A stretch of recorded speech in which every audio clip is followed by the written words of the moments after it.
17 বছর পরে ফিরে এসেছেন আমাদের স্বাধীনতার ঘোষক শহীদ প্রেসিডেন্ট জিয়াউর রহমানের পুত্র এবং আমাদের গণতন্ত্রের আপসহীন নেত্রী, আমাদের গণতন্ত্রের মাথা দেশনেত্রী বেগম খালেদা জিয়ার পুত্র জনাব তারেক রহমান।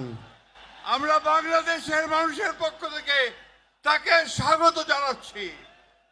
দীর্ঘ 17 বছর ফ্যাসিস্ট অত্যাচার, শক্তির অত্যাচার, নির্যাতনের বিরুদ্ধে আমাদের এই নেতা তারেক রহমান তিনি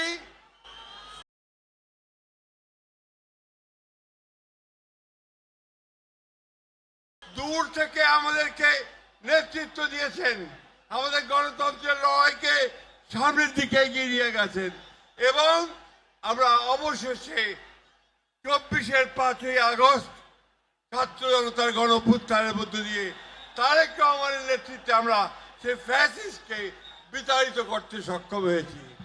আজকে সেই নেতা এই দীর্ঘ নির্যাতন নিপীড়নের পরে নির্বাসিত অবস্থায় থেকে আমাদের মাঝে ফিরে এসেছেন।